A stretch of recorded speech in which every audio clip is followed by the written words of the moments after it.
예수님께서 자기를 믿은 유대인들에게 너희가 내 말에 거하면 참 내 제자가 되고 진리를 알지니 진리가 너희를 자유케 하리라. 진리가 너희를 자유케 하리라. 예수님께서 자유에 대해서 말씀하셨습니다. 그리고 예수님은 진정으로 사람들에게 자유를 주시기를 원하셨습니다. 진리가 너희를 자유케 하리라. 예수님의 말씀, 그 진리 되신 예수님이 함께 하시는 가운데 너희가 진리를 알지니 진리가 너희를 자유케 하리라. 예수님은 왜 이렇게 자유에 대해서 말씀하시고 자유를 주시기를 원하셨을까?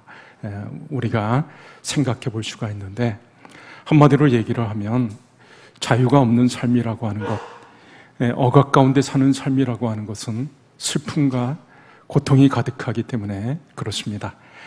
어저께 프랑스 파리에서 올림픽이 개최가 됐습니다. 여러분들 개회식을 많이 보셨으리라 생각이 되는데, 저도 작년에 파리에서 며칠 동안 보낸 시간들이 있었기 때문에 유심히 또 관심을 가지고 봤습니다. 올림픽 개회식의 혁명이라고 할 수 있을 정도로, 여태까지 올림픽의 개회식은 주로 주 경기장을 무대로 해서 했었는데, 이번에 파리 올림픽은 파리시 전체를 아주 무대로 사용해가지고 멋진 개회식을 연출했습니다. 그런데 유심히 보신 분들은 아시겠지만 아주 큰 실수가 있었죠. 잘 아시죠?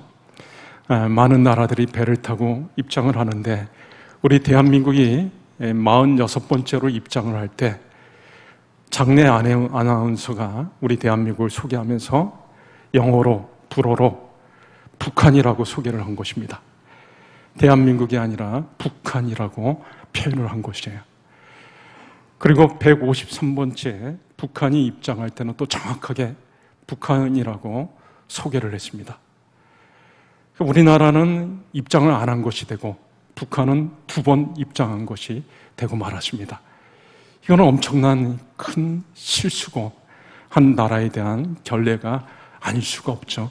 주권이 있는 국가를 완전히 무시해버린 그런 결과가 있었던 것입니다. 그런데 나라가 있음에도 불구하고 그 올림픽에 참여하면서 나라의 깃발을 개시조차 하지 못하는, 개양하지 못하는 그런 나라도 있습니다. 어떤 나라일까요? 중국 옆에 있는 대만이라고 하는 나라는 중국이 굉장히 그들을 속박하고 자유를 압박하고 있기 때문에 국제 대회에 나갈 때, 올림픽과 같은 대회에 나갈 때는 나라를 독립된 국가로 인정해 주지 않으니까, 중국이 압박을 하다 보니까 국제 무대에서 자기 나라 깃발을 사용하지도 못하고 게시하지도 못하고, 올림픽에서 금메달을 따도 애국가가 연주되지 못하고 올림픽 노래가, 국기가 연주되어지고 그럽니다. 참 안타까운 일이라고 할 수밖에 없죠.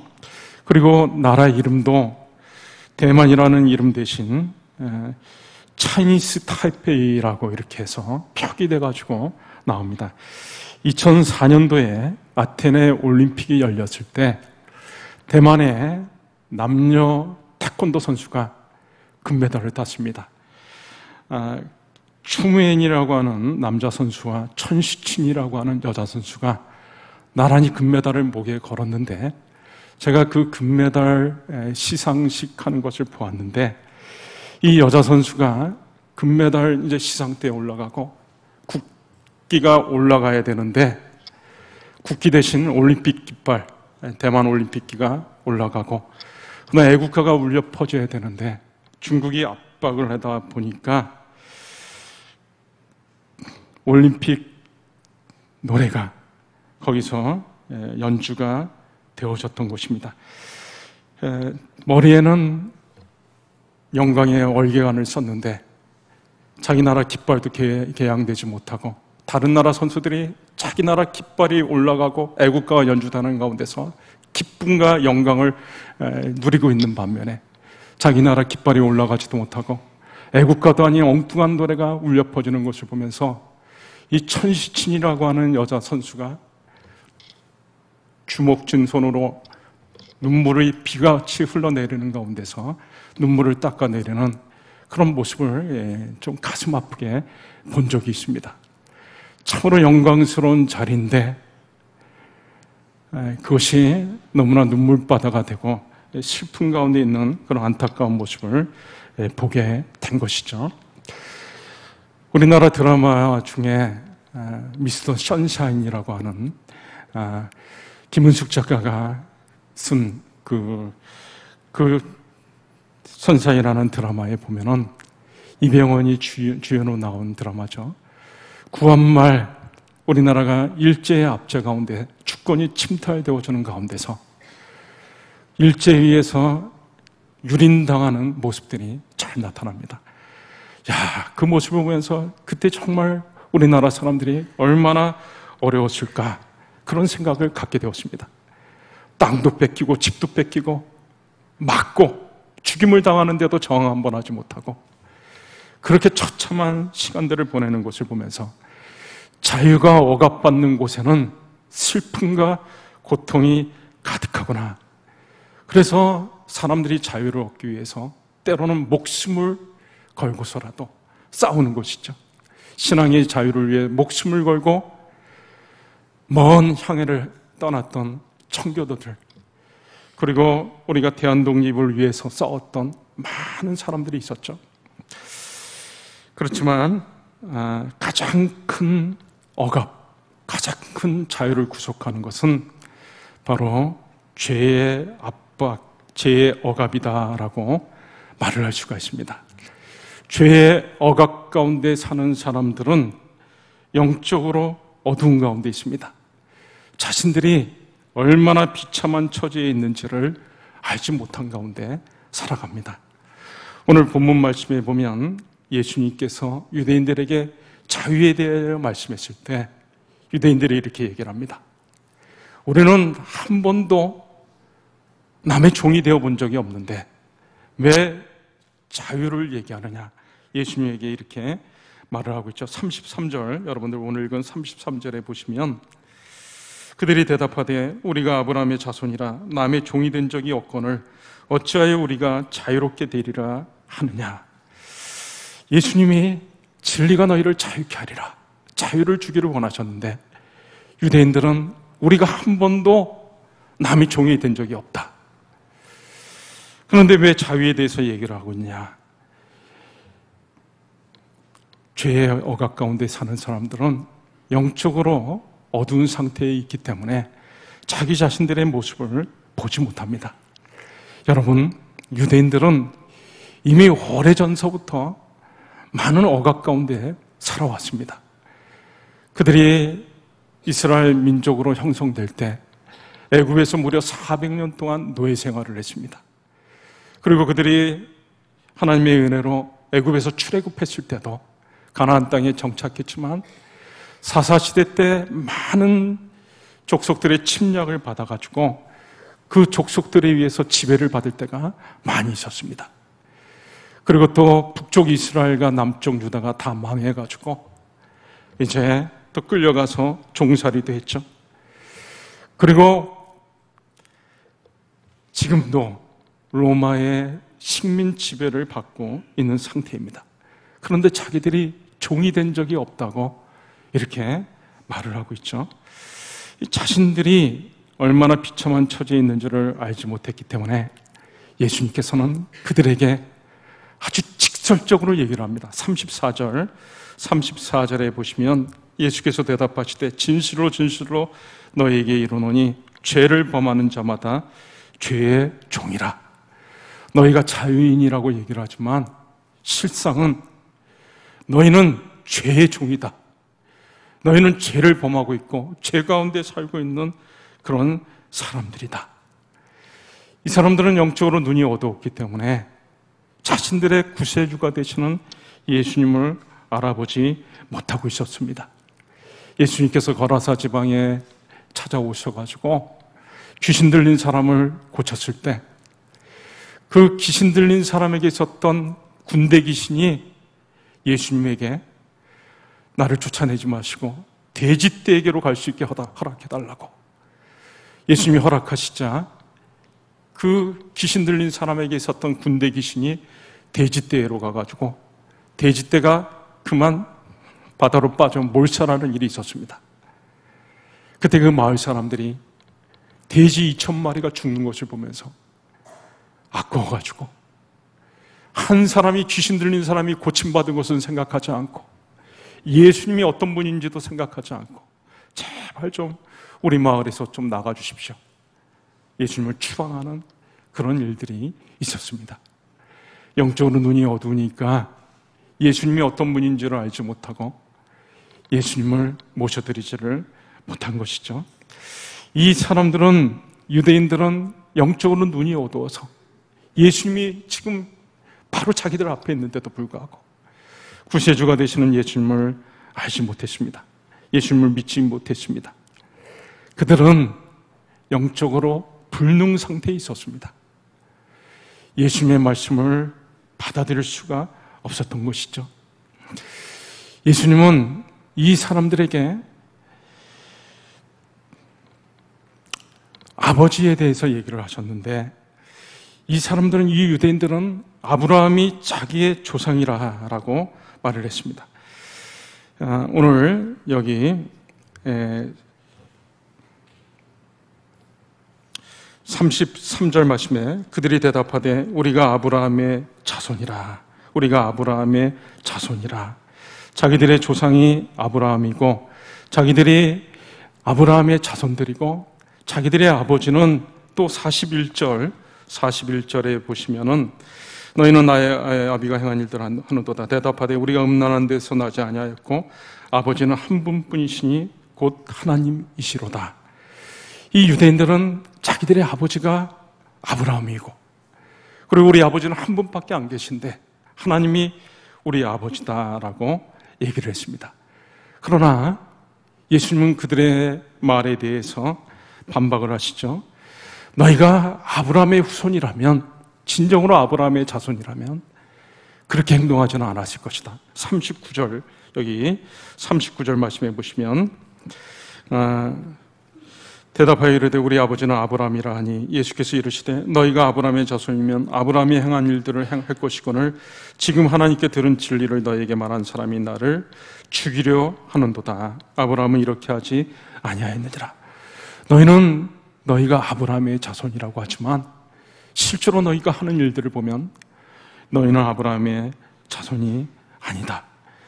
그리고 너희들이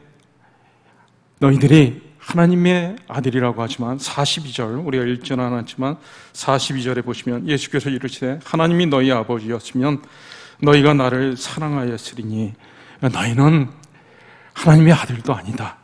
그러면 이 사람들은 누구입니까? 예수님께서 44절에 이 사람들이 누구인지를 얘기를 하고 있습니다. 너희는 너희 아비 마귀에게서 났으니 너희 아버지의 욕심대로 너희도 행하고자 하느니라. 너희는 지금 마귀가 너희의 아버지다. 그 이야기는 지금 너희는 마귀의 영향을 받고 있다. 그래서 마귀는 살인자이기 때문에 많은 사람들을 죽였듯이 너희가 지금까지 하나님께서 보내신 많은 선지자들을 죽였고 지금 나도 죽이려고 한다. 예수님을 죽이려고 하고 있다. 두 번이나 말씀하시는데 37절, 오늘 본문 말씀을 몇 번 우리 좀 찾아보면요, 37절에 나도 너희가 아브라함의 자손인 줄 아노라. 그러나 내 말이 너희 안에 있을 곳이 없으므로 나를 죽이려 하는도다. 예수님을 죽이려 한다 그랬습니다. 40절에도 지금 하나님께 들은 진리를 너희에게 말하는 사람이 나를 죽이려 하는도다.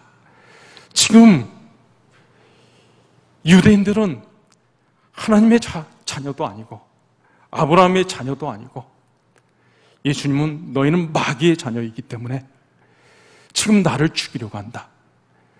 그리고 내 말이 너희 안에 들어갈 수 있는 공간이 없다. 내 말을 받을 생각조차도 하지 않는다.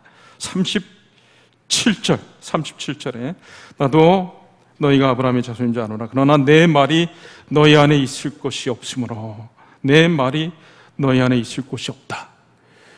너희 마음에 내 말을 받아들일 만한 마음의 공간조차 너희는 내주지 않는다.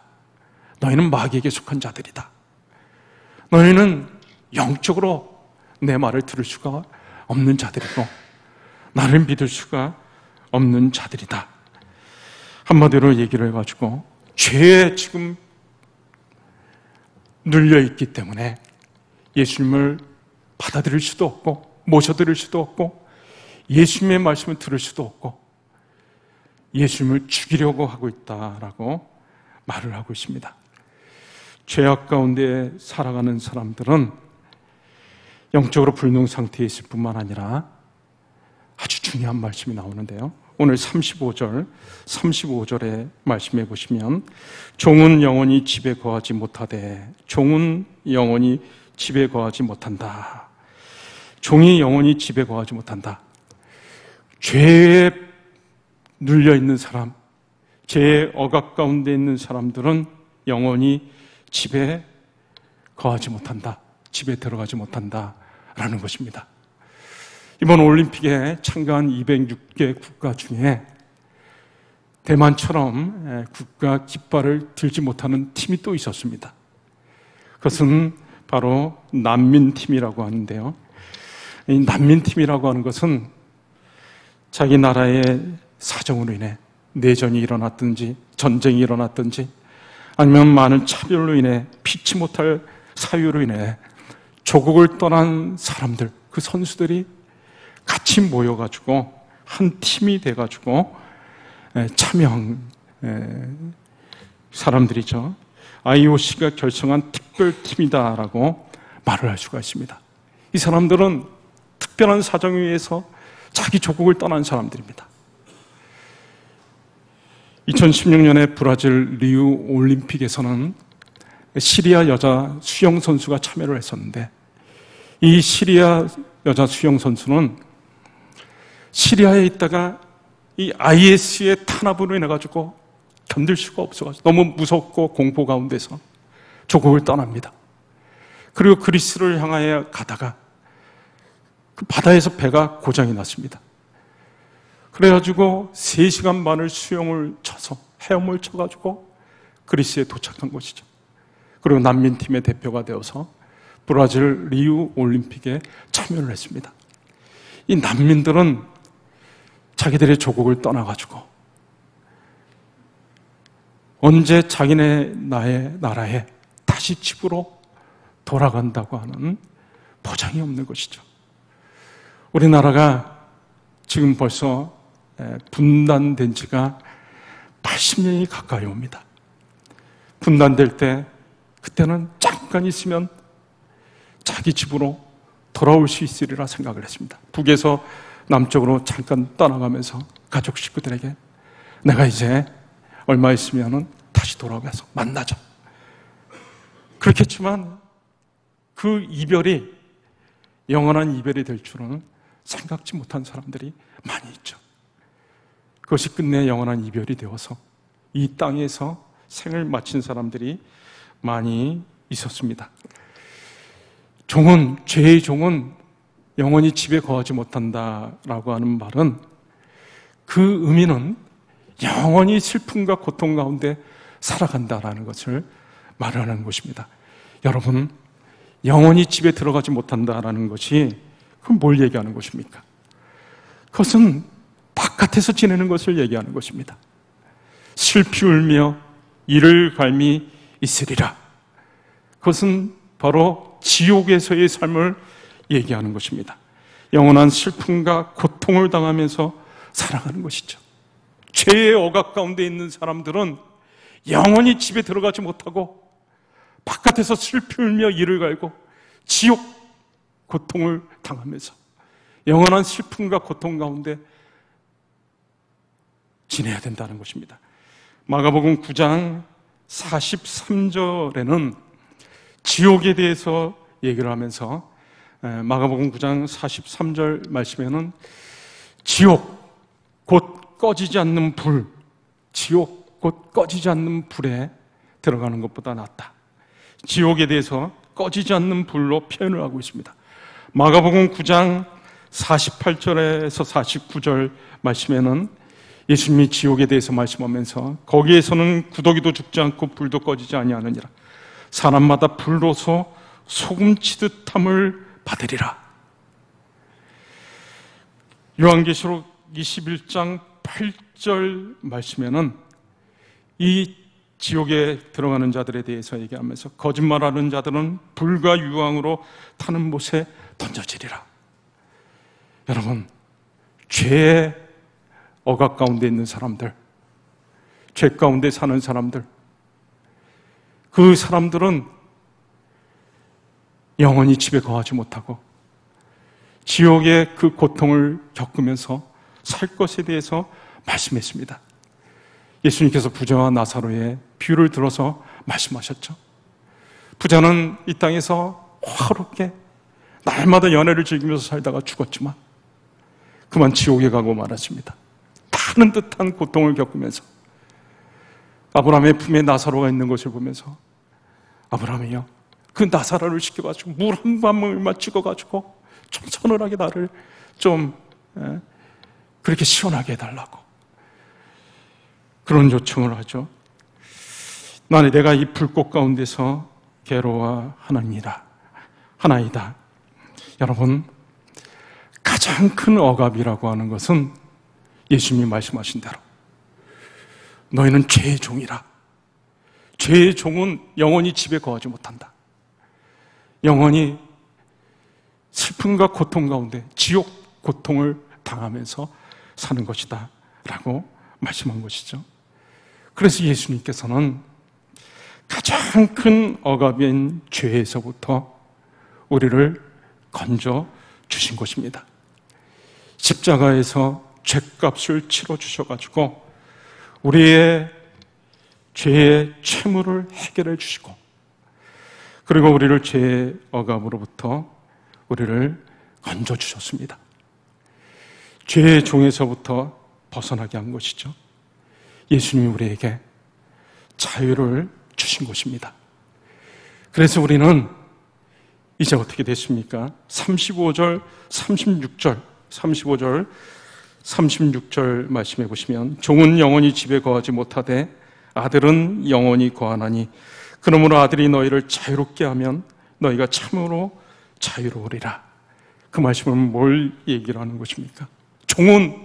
죄의 종은 영원히 집에 거하지 못하고 바깥에서 지옥 고통을 당하면서 지내지만, 그러나 아들이 자유롭게 하면은 자유를 얻게 될 것이다. 더 이상 바깥에서 지내는 것이 아니라 이제는 영원토록 집에 거하게 될 것이다. 바로 하나님 아버지께서 마련해 놓으신 그 집에 영원토록 거할 수 있는 것을 말씀했습니다. 요한복음 14장 2절 3절 말씀에 아까 제가 예배를 시작하면서 읽었던 말씀이기도 합니다.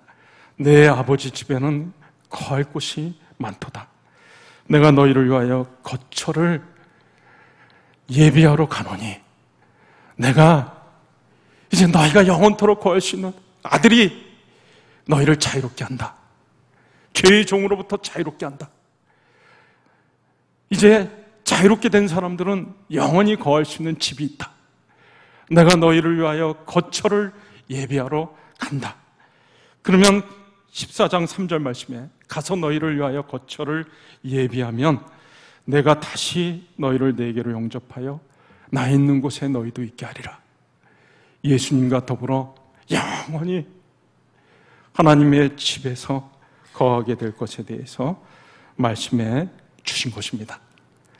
여러분, 큰 억압으로부터 자유를 주신 우리 예수님께 감사해야 됩니다. 나를 죄의 억압에서부터 건져주셔가지고 진정한 자유를 누리게 하신 것, 나에게 영원한 집을 허락해 주신 우리 주님께 감사할 뿐이죠. 여러분, 우리가 영원히 거할 집이 있다고 하는 것, 얼마나 감사한 일입니까? 저는 개인적으로 이곳에서는 내 집이 없습니다. 내 명의로 된 집은 없습니다. 아마 앞으로도 그런 집을 구하지 못할 수도 있습니다. 그러나 하나님이 나를 위해서 영원한 집을 마련해 놓으셨다. 내 집이 마련되어져 있다. 라고 하는 이 사실은 저에게 있어서 얼마나 큰 위로와 힘이 되는지 모릅니다.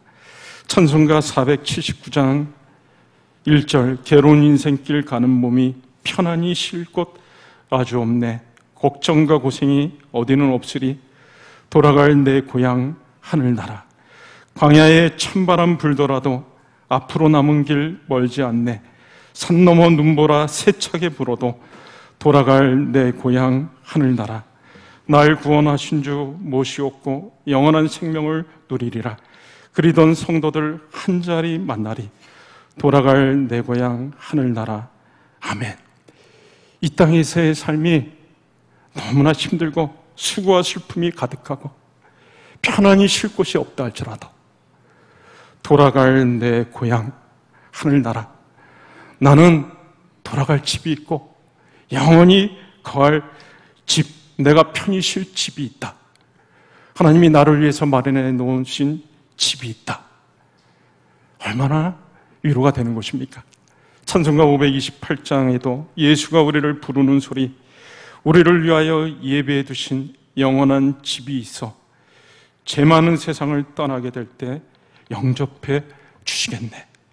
우리를 위하여 예배해 두신 영원한 집이 있어.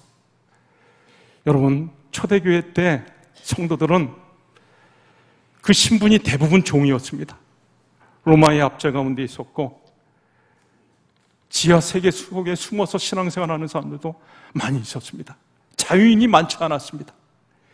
그런 그들에게 예수님께서 하신 말씀, 너희가 영원히 집에 거하게 될 것이다. 내가 너희를 자유롭게 할 것이고 너희가 영원히 집에 거하게 될 것이라고 하는 이 예수님의 말씀은 얼마나 이 사람들에게 큰 위로가 됐겠습니까? 찬송가 493장에도 하늘 가는 밝은 길이 내 앞에 있으니 내가 천성 바라보고 가까이 왔으니 아버지의 영광 집에 나 쉬고 싶도다. 나는 부족하여도 영접하실 터이니. 아버지의 영광 집에 나 쉬고 싶도다. 나는 부족하여도 영접하실 터이니. 내가 부족해도 예수님이 자신의 보혈로 나를 죄에서 깨끗이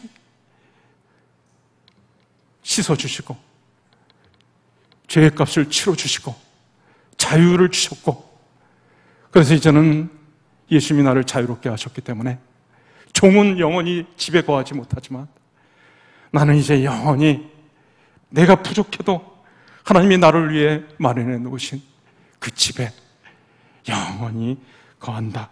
영광나라 계신 임금 우리 구주 예수라.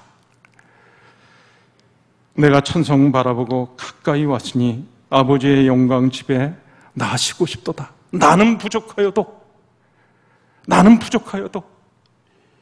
예수님의 피로 나를 자유롭게 하셔서 이제는 내가 하나님이 나를 영접해 주셔가지고 영원토록 집에 거하게 된다라고 하는 사실이 너무나 감사한 것이죠. 말씀을 맺습니다.